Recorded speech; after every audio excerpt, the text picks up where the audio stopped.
à la dernière partie, qui est donc le point de vue économique pour le Lagrangien. D'accord ? Et on le verra au travers d'un exemple, et on verra aussi les différences entre les économistes et les mathématiciens. Okay ?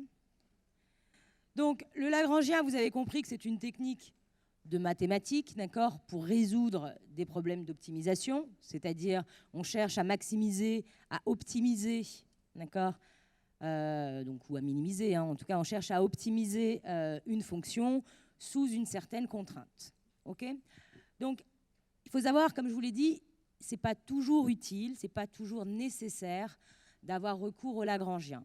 Le Lagrangien, c'est un peu la grosse machine de démolition, d'accord ? Donc, avant d'utiliser le Lagrangien, qui est quand même, on passe d'une dimension à une dimension n plus 1, d'accord ? On monte la dimension, donc on rajoute autant de dimensions qu'on a de contraintes. Donc, avant d'utiliser cette méthode, il vaut mieux d'abord vérifier que les contraintes, ou là où les contraintes, d'accord, ne sont pas explicites. Parce que si la contrainte est explicite, eh ben, au contraire, on diminue la dimension au lieu de l'augmenter, et puis c'est beaucoup plus simple. D'accord ?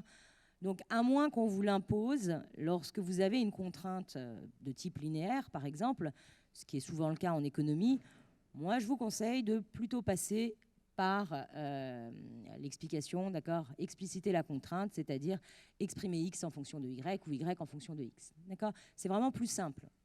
Maintenant, je sais que certains collègues économistes vous imposent, d'accord, d'utiliser le Lagrangien même avec une contrainte linéaire. Donc là, vous n'aurez pas le choix, mais au moins vous le connaissez. Okay ? Mais en tout cas, si vous avez ce choix, vraiment optez toujours pour la méthode la plus simple et la plus rapide. Okay ? Ensuite, quand on utilise le Lagrangien ou même lorsqu'on utilise l'autre méthode, vous avez maintenant une formation mathématique, donc vous êtes rigoureux, d'accord ?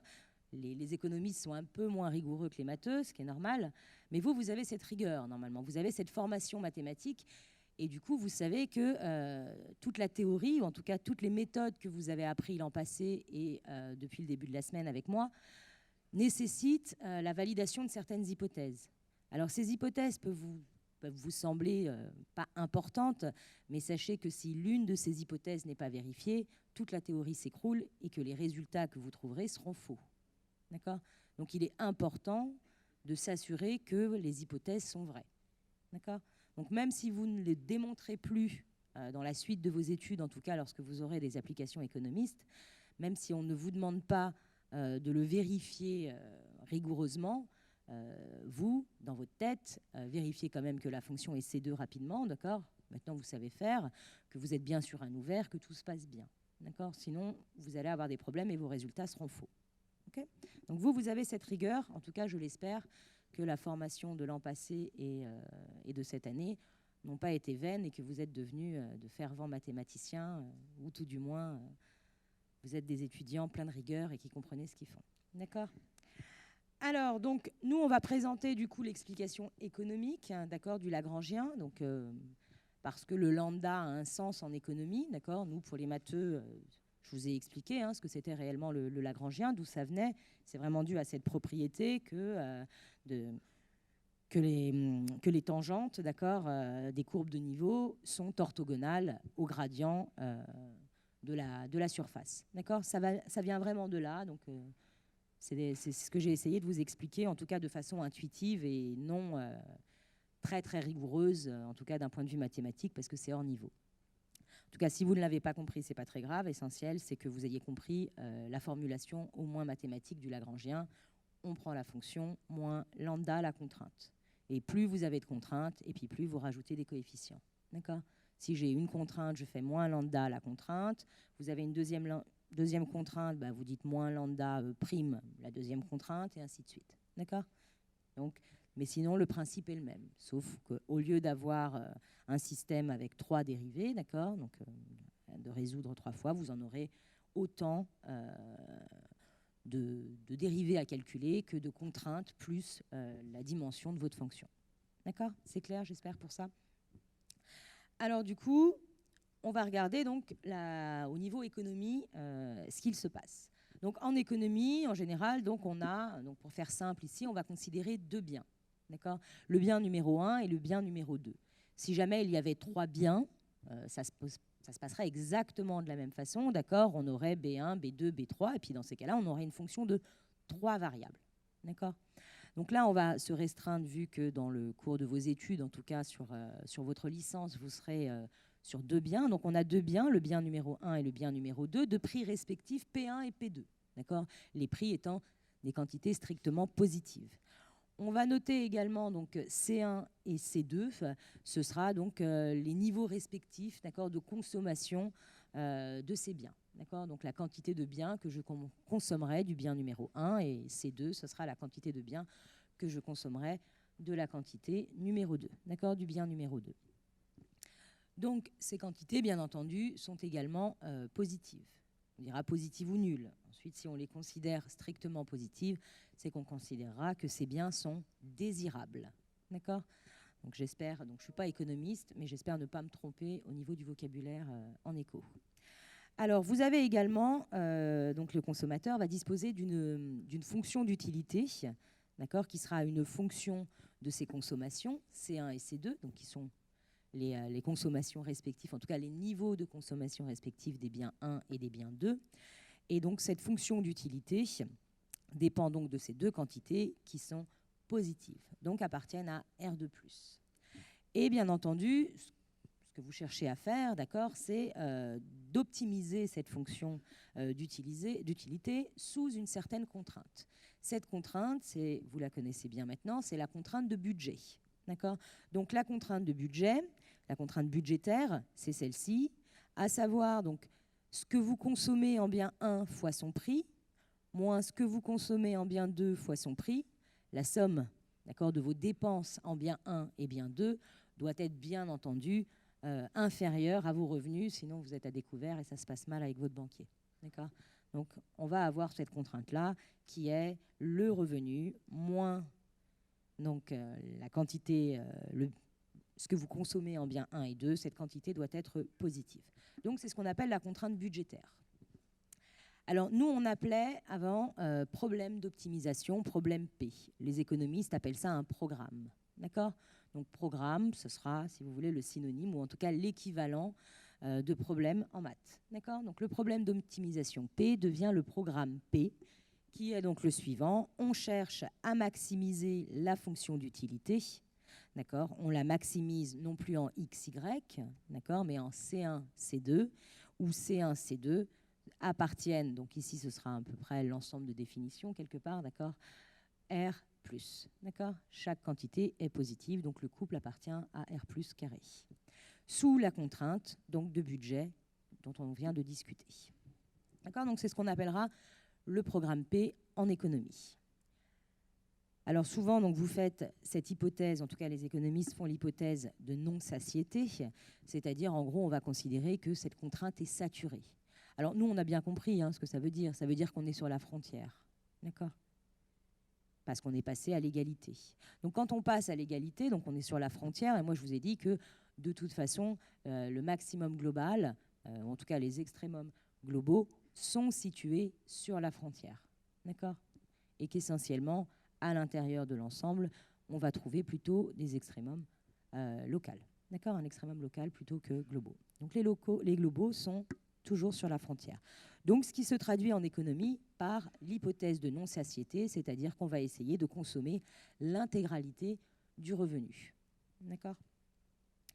Donc du coup, notre programme P, maintenant, devient, donc, je cherche à maximiser ma fonction d'utilité, toujours en fonction du niveau de consommation des biens C1, C2, cette fois-ci sous la contrainte de budget qui a été saturée, d'accord ?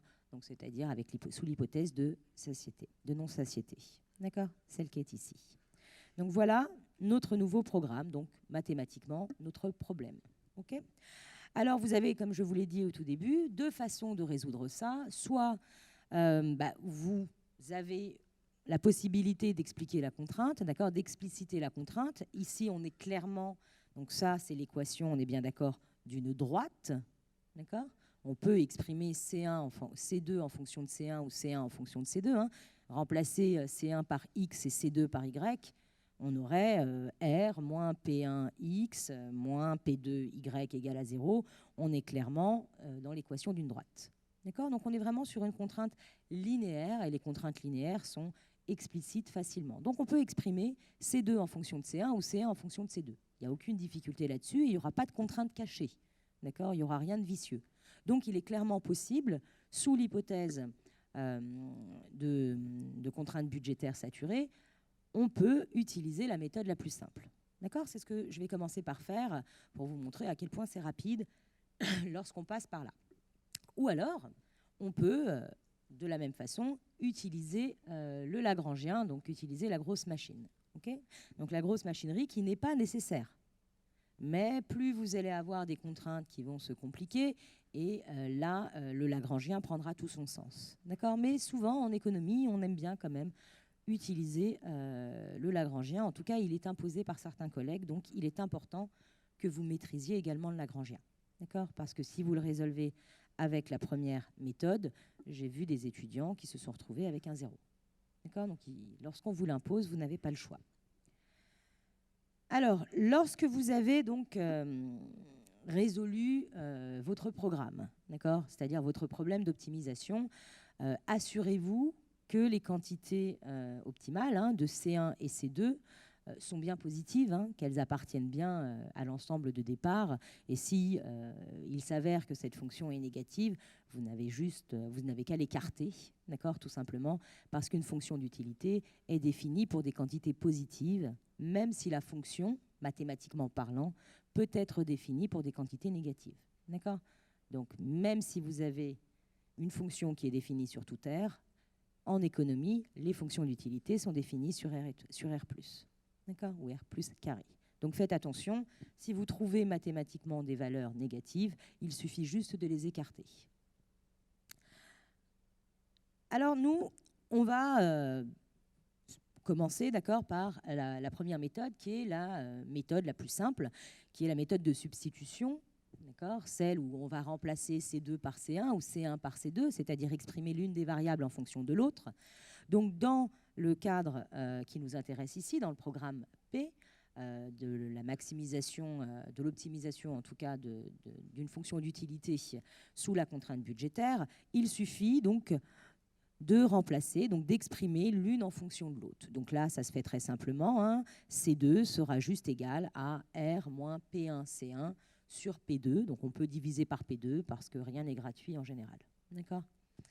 Donc, du coup, on va faire comme d'habitude. Vous aviez votre fameuse fonction d'utilité, d'accord, qui était en C1, C2.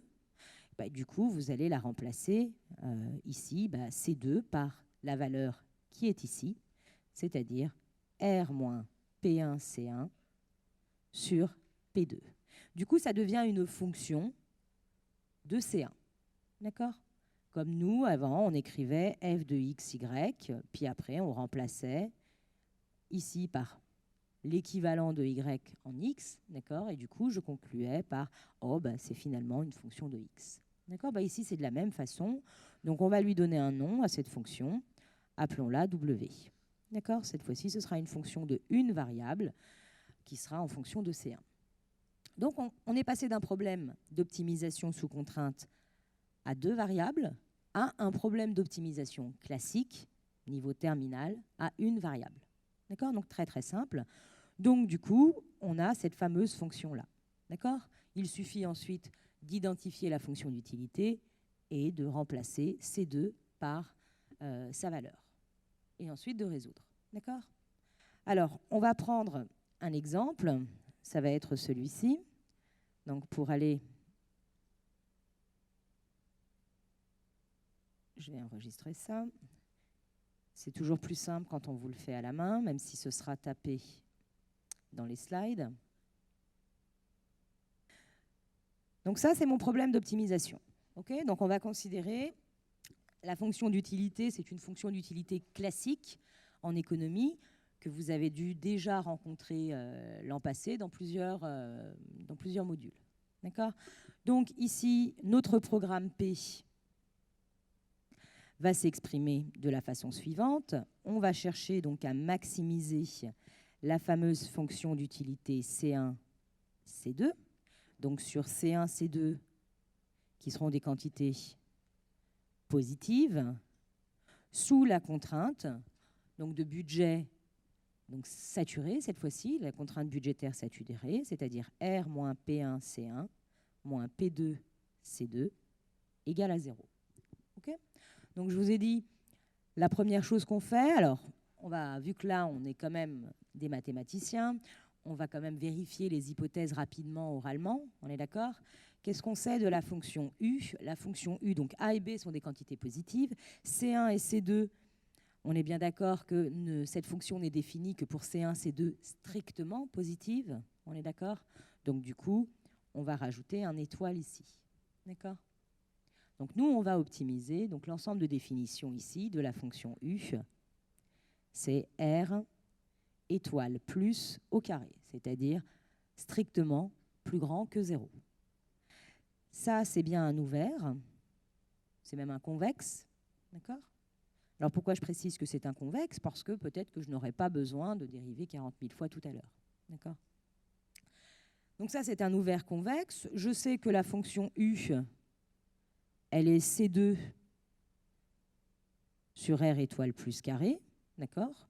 Parce que la fonction ln est une fonction C2, on est d'accord, et que tout se passe bien pour nous. Donc il n'y a pas de souci.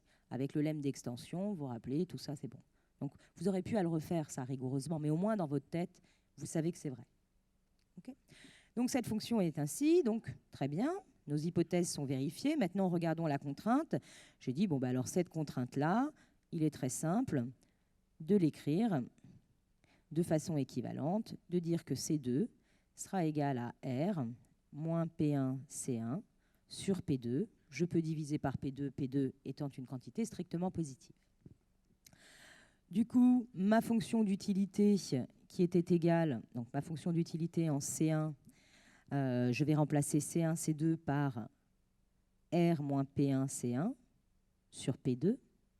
C'est donc égal à A ln de C1 plus B ln de C2. Donc C2, maintenant, on va le remplacer par cette quantité-là. Et nous obtenons donc une fonction qui ne dépend que de C1. Donc on vient de passer d'un problème de 2 variables sous contrainte à un problème une variable sans contrainte. Donc pour résoudre ça, bah, c'est très simple, hein. Quand on cherche à optimiser mathématiquement, on dérive. Donc si on dérive par rapport à C1, on va obtenir A1 sur C1 plus B. Alors ln de U, c'est U' sur U, on est d'accord? Donc ici, on va avoir U', donc P2, c'est une constante, hein, donc elle pourra disparaître. Donc ça va nous donner moins P1. Donc sur R moins P1, C1. Le P2 disparaît, hein, parce qu'on va diviser par P2 en haut, on va diviser par P2 en bas, et donc ça va se simplifier directement. Donc écrivons ça proprement. Donc ça fait moins A P1 sur R moins P1 C1. Oh, j'ai fait une faute. Ah, j'ai oublié un B, oui, c'est un B ici. Merci. Bon, mais c'est bien, vous suivez. OK, donc il faut résoudre égal à 0, d'accord, pour chercher s'il existe un maximum ou un minimum. Donc, on va résoudre W bar, WC1 bar égale à 0, ce qui est équivalent à ce que AC1 bar égale à BP1 sur R moins P1 C1. Donc on fait le produit en croix, hein. Donc ça fait AR moins AP1 C bar 1 égale à BP1 C1 bar. Donc si on factorise tout ça par C1, on va avoir A plus B fois P1 égale à AR. Conclusion, C bar 1 égale à AR sur A plus B P1. D'accord? Alors ensuite, on se demande, est-ce que c'est un minimum ou un maximum? Et est-ce qu'il est global ou local? Pour ça, je vous ai dit, maintenant, on ne va pas faire un tableau de variation, on va directement calculer la dérivée seconde. C'est plus simple. Donc calculons la dérivée seconde. Donc le premier terme, donc j'ai A sur C1, A est une constante, je dérive par rapport à C1, rappelez-vous. Donc ça fait moins A sur C1 carré. D'accord? Donc ça fait moins A sur C1 au carré. Ensuite, l'autre terme qui est ici, donc le moins va rester, ça c'est une constante, d'accord? Donc je me retrouve avec 1 sur cette quantité-là à dériver, c'est-à-dire 1 sur U. 1 sur U, ça donne moins U' sur U carré. Donc les moins et le moins vont se simplifier, donc là je suis avec un plus, sauf que lorsque je dérive ça, j'obtiens moins P1, donc je retrouve un moins. Donc écrivons-le, donc ça fait moins BP1, celui-là il était resté, donc au carré c'est celui qui vient du bas, R moins P1, C1, au carré. Alors on voit que cette quantité-là, vu que A est positif, d'accord, et que B est positif, est strictement positif, d'accord, pour tout C1, d'accord. Ça c'est strictement positif, pour tout C1 strictement positif. Conclusion, la fonction W est une fonction qui est comment? Convexe ou concave? Convexe. D'accord? C'est une fonction. Ah, mais c'est négatif là. Donc c'est plutôt dans ce sens-là que ça m'intéresse. Ça m'intéresse, c'est pas. Hop. Ça, c'est strictement négatif, excusez-moi. Il y a des moins partout quand même. Hein. Donc du coup, c'est concave. D'accord? Donc W est concave. Et elle est concave sur tout l'ensemble hein, qui nous intéresse. Donc si W est concave et que j'ai trouvé qu'un seul point critique, ce point critique est forcément un maximum global. D'accord? Donc du coup, C bar 1 donne un max global pour W. Et vous vous rappelez que du coup, si on veut le max global pour notre problème, eh ben, du coup, il faut calculer C bar 1, C bar 2. Alors, c'est quoi C bar 1? On l'a déjà. C bar 2, on regarde notre contrainte, c'est ici. C'est R moins P1 C1 sur P2. Bah, donc, je remplace. C'est R moins P1 C1 bar sur P2. Et c'est cette quantité-là, d'accord, ce point-là, qui donne un maximum global pour le problème d'optimisation ou le programme P qui vous intéresse. D'accord?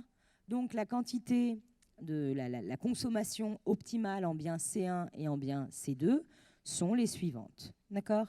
Sont celle-ci et celle-ci, où C1 est égal à cette quantité-là, et puis vous pouvez aisément calculer ces deux. D'accord? Est-ce que c'est clair? Oui? Si ce n'est pas clair pour quelqu'un, vous levez la main. Super. Alors du coup, là, c'est ce que je vous ai écrit ici. D'accord? On retrouve bien ces quantités-là. On a recherché le point critique. J'ai dérivé une première fois. J'ai dérivé une seconde fois. Et puis là, je vous ai fait le calcul aussi également de la quantité C2. D'accord?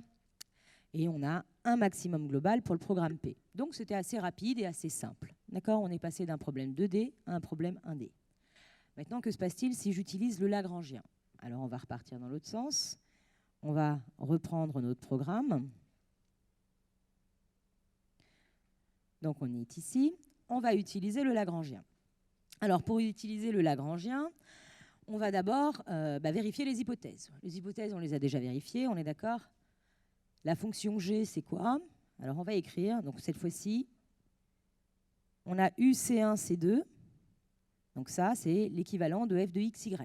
Donc ça, c'est A ln de C1 plus B ln de C2.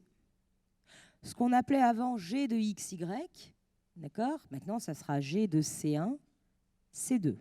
C'est votre contrainte. Donc c'est R moins P1, C1 moins P2, C2. Et on va la poser égale à 0, cette contrainte. D'accord? Donc c'est un peu ça. C'est ça qu'on cherche.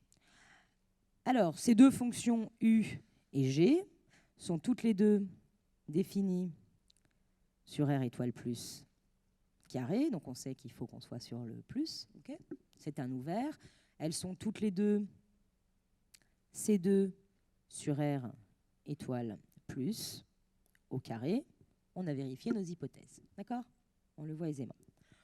Ensuite, ce qu'il nous faut, c'est vérifier rapidement que vous n'avez pas de points critiques de seconde espèce. Okay? Les points critiques de seconde espèce, rappelez-vous, c'est G de C1, C2 égale à 0 et le gradient de G de C1, C2 qui est égal au couple 0, 0. Donc ça, si on le résout, ça vous fait donc R moins, ou R égale, hein, on va l'écrire comme ça, P1, C1 plus P2, C2. Et le gradient va être égal, donc si je dérive par rapport à C1, je vais obtenir moins P1. D'accord ? Si je dérive par rapport à C2, je vais obtenir moins P2. Et je dois avoir égal à 0, 0. Ce qui n'est pas possible parce que les prix sont différents de 0. D'accord ? Donc, il n'y a pas de solution. Okay ? Donc, pas de point critique de seconde espèce. Je vous l'ai dit, il y en a très rarement. Okay ? Sur la contrainte budgétaire, vous le savez maintenant qu'il n'y aura pas, d'accord, de point critique de seconde espèce. En tout cas, tant que vous êtes sur cette contrainte-là. Par contre, dans les années supérieures, lorsque les contraintes, ou je ne sais pas si vous en verrez d'autres cette année, lorsque vous avez des contraintes un petit peu plus compliquées, assurez-vous, la première fois que vous rencontrez cette contrainte, qu'il n'y a pas de point critique de seconde espèce. Okay ? Ensuite, on recherche donc les points critiques de première espèce. Alors pour ça, on pose le Lagrangien. D'accord ? Normalement, le Lagrangien, c'est L de x, y, lambda. Ici, c'est L de C1, C2, lambda. Okay ?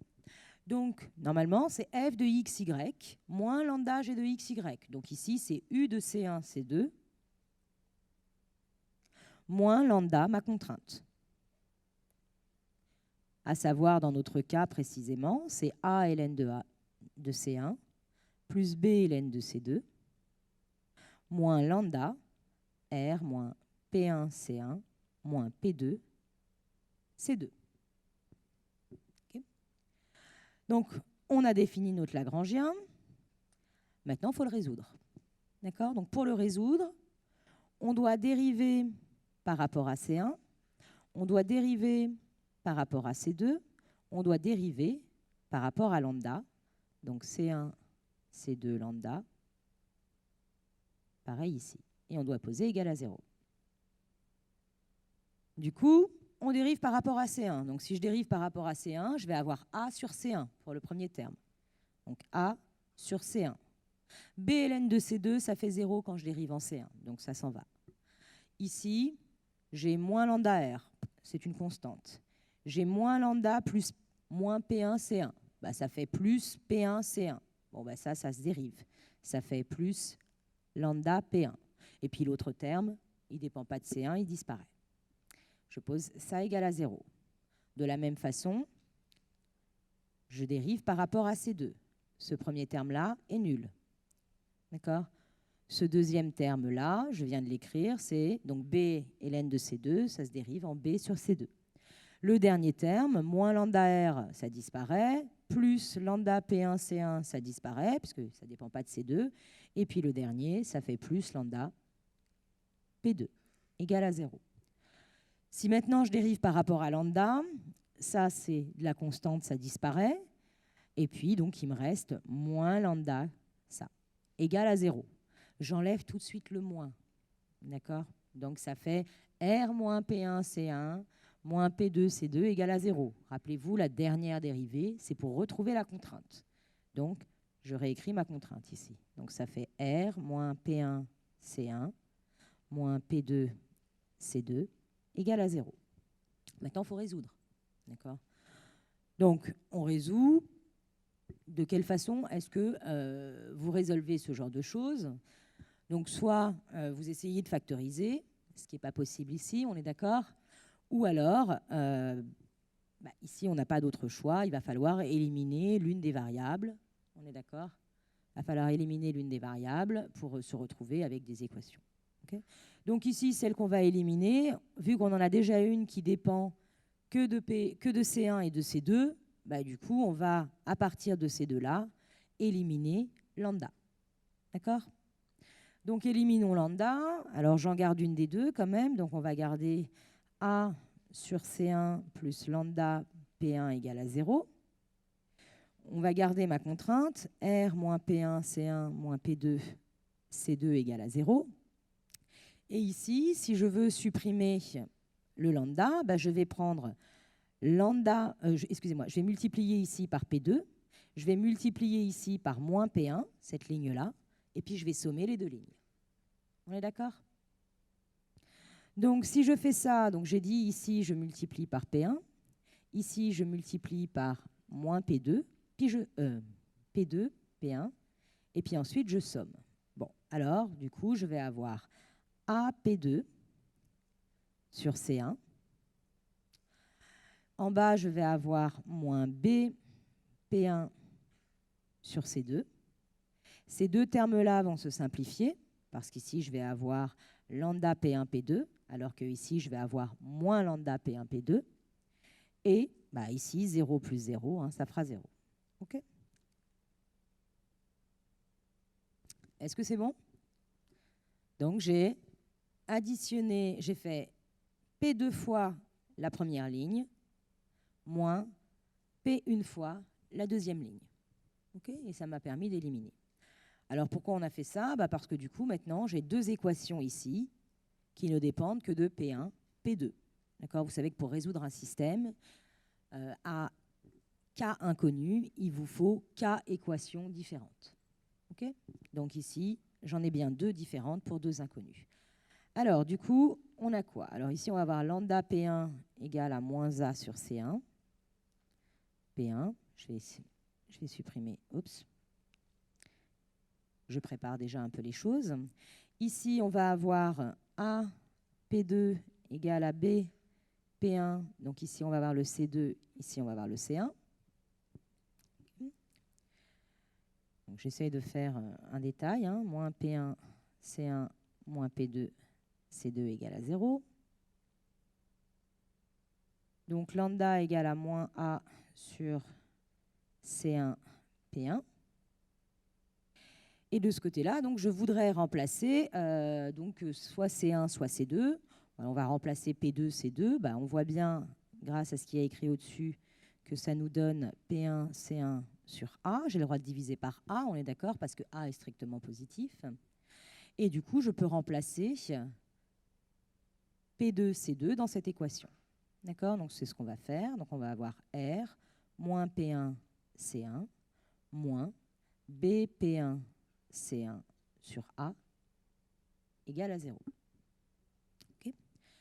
Donc, on peut résoudre chacune de ces équations. Donc, on va résoudre la première, et puis ça nous permettra de remonter jusqu'en haut.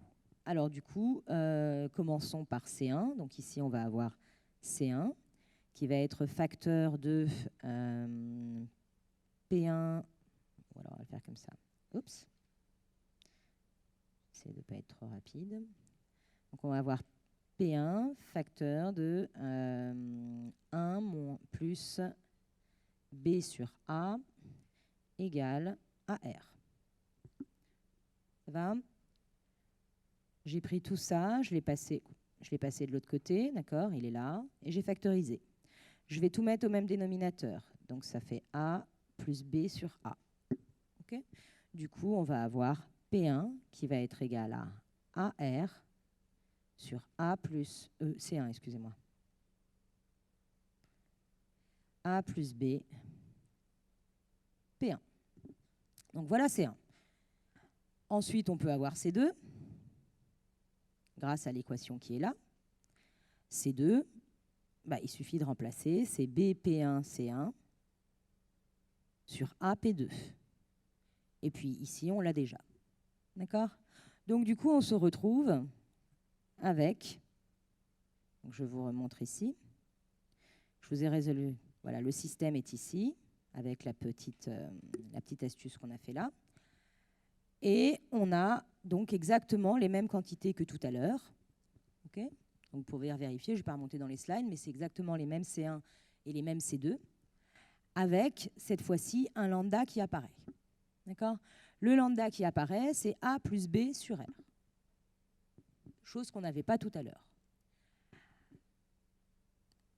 Alors, avant de vérifier que ce point, d'accord, de faire l'étude de ce point, on a deux possibilités pour faire l'étude de ce point. Après, je parlerai de A. Alors, regardons cette fameuse fonction qui est là. Elle est là. D'accord? Oups. Ça, c'est une fonction. On vient de trouver C1 bar, C2 bar et lambda bar. C1 bar, C2 bar, donc c'est les mêmes que tout à l'heure qu'on a obtenus en résolvant par la méthode de substitution. Okay, là, on est sur le Lagrangien. Donc maintenant, il faut savoir est-ce que c'est un max ou c'est un min ou est-ce que c'est un point col du Lagrangien. Et je vous rappelle que les points col du Lagrangien, vous ne pouvez pas conclure que c'est un point col du problème. On ne peut rien conclure sur les points col. Alors du coup, soit vous utilisez l'artillerie lourde, là encore, c'est-à-dire que vous faites une dérivée, vous dérivez encore une fois, d'accord, vous calculez les dérivées secondes, et vous calculez RT moins S carré, associé à lambda bar, ok, mais pas pour C1 bar, C2 bar, hein, c'est-à-dire pour tout C1, C2. Pourquoi est-ce qu'on fait ça? Vous vous rappelez? Parce que je voudrais regarder, est-ce que la fonction L... Cette fonction-là, d'accord, qui a C1, C2, associe L de C1, C2, lambda bar, je vous l'ai dit hier, cette fonction-là, on va regarder si c'est une fonction qui est convexe ou concave, c'est-à-dire globalement. On est d'accord? Et donc, dans ces cas-là, si elle est convexe ou concave, on aura soit un min ou un max global. OK? Donc ça, et pour pouvoir faire ça, qu'est-ce qu'on fait? Soit vous dérivez cette quantité-là deux fois, puis vous calculez RT moins S carré, okay, pour tout C1, C2. Vous montrez que c'est toujours positif, et vous montrez que R est toujours positif pour tout C1, C2, et là c'est convexe, ou vous montrez que c'est toujours négatif pour tout C1, C2, je parle de R, donc là c'est convexe, concave, okay, ou alors vous avez encore quelques petits souvenirs de L1 qui vous évitent de faire des gros calculs, et vous dites, bon moi ce que je vois c'est que la fonction Ln, c'est une fonction concave. D'accord? A fois une fonction concave, A est positif, hein, donc c'est encore une fonction concave. Ça, c'est une fonction concave. Okay, donc ça, c'est une fonction concave sur R étoile plus. Par le lemme d'extension, c'est une fonction concave sur R étoile plus carré. Okay, donc pour le moment, sur notre ensemble, ça, la somme de deux concaves, c'est encore une concave. Okay, et ça, c'est quoi? C'est une fonction affine. On est d'accord? Une fonction affine, je vous le rappelle, est à la fois convexe et concave. Okay, donc elle compte pour du beurre, grosso modo. Donc du coup, finalement, on va considérer que en tout cas que tout ça, c'est une fonction concave, ça, c'est une fonction concave, ça, c'est une fonction concave, et vous savez que toute combinaison linéaire à coefficient positif de fonctions concaves est concave. Bref, quand j'additionne des fonctions concaves, j'ai une fonction concave. Donc finalement, mon Lagrangien est concave. Donc il est clair que C1 bar, C2 bar est un maximum global. Ou alors vous ne vous en souvenez pas. Ça arrive. D'accord? Ça arrive que vous vous ne souvenez pas, et puis des fois, les économistes vous demanderont peut-être, parce que dans la technique qu'on vous apprend en éco, il faut que vous calculiez les siennes. D'accord? Bon, c'est pas grave. On calcule les siennes. Alors du coup, je vais effacer ça pour me faire de la place. Hop. Ça, c'est la dérivée première par rapport à C1. Ça, c'est la dérivée première par rapport à C2. Je vais juste mettre un bar ici pour me dire que j'ai bien fixé lambda. On est d'accord? Maintenant, calculons R. Alors, c'est quoi R? Je dérive une deuxième fois, c'est-à-dire moins A C1 au carré. À côté, c'est de la constante. Je calcule T, je dérive deux fois par rapport à C2, donc ça fait moins B C2 au carré. Et puis j'ai une fonction qui est bien C2 de U, hein, d'accord, qui est bien C2 sur R étoile plus, donc les dérivées croisées sont égales, donc je peux calculer S. Donc je dérive l'une ou l'autre, hein, je choisis. Donc soit je prends celle-ci et je la dérive en C2, ça fait 0. Soit je prends celle-ci et je la dérive en C1, ça fait 0. Donc dans les deux cas, ça fait 0. Alors après, je calcule RT moins S carré. Okay. Si je calcule RT moins S carré, ça fait AB sur C1 carré, C2 carré. A et B sont positifs, hein. On est d'accord? Donc cette quantité est positive. Donc ma fonction est soit convexe, soit concave. Donc je m'intéresse à R. R, il est là. R est négatif parce que A est strictement positif. On est d'accord? Donc, du coup, je viens bien de démontrer que cette fonction-là, d'accord, est concave. Donc, comme elle est concave, le C1 bar, C2 bar sont, d'accord, ce couple-là est bien un maximum global. Est-ce que c'est clair pour tout le monde ou il y a quelqu'un qui est perdu? C'est bon? Oui?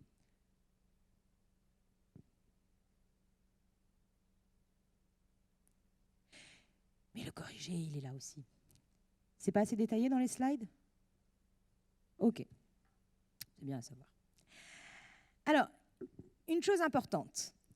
Nous, le Lagrangien, bon, le coefficient de Lagrange, en maths, c'est le coefficient de Lagrange. D'accord?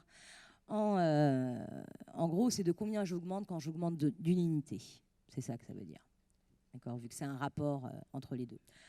Et du coup, il y a une interprétation économiste aussi. D'accord? Donc, on prend la valeur absolue du Lagrangien, pas du Lagrangien, hein, du coefficient de Lagrange, du lambda bar que vous avez trouvé. Donc, vous vous rappelez, nous, on avait trouvé moins A plus B sur R. Okay, c'est ce qu'on a trouvé juste là-haut. Il est là. Okay. Donc, si vous prenez la valeur absolue, vous avez A plus B sur R. Et ça mesure l'accroissement de la fonction d'utilité. En gros, ça veut dire qu'est-ce qui se passe quand le revenu augmente d'1 €. Quel impact ça a sur la fonction d'utilité quand votre revenu augmente d'1 €. D'accord? Comment augmente votre fonction d'utilité pour une unité de revenu? D'accord? Donc, c'est pour ça que souvent, d'accord, on vous demande de passer par le Lagrangien pour pouvoir calculer justement ce coefficient de Lagrange. D'accord? Mais lorsque vous êtes donc, sur cette fonction d'utilité-là, parfois, on vous le donne directement. On vous dit que le coefficient de Lagrange, dans ce cas-là, c'est A plus B sur R. D'accord? Avec la fonction d'utilité et la fonction de contrainte, dans ce problème spécifique. Okay. Donc ça, c'est ce que je vous ai dit. Soit vous vous rappelez des théorèmes, hein, c'est-à-dire 3 fonctions usuelles concaves à coefficient positif, c'est concave. Soit vous ne vous en souvenez pas, et dans ces cas-là, vous dérivez tout. OK? Dans les deux cas.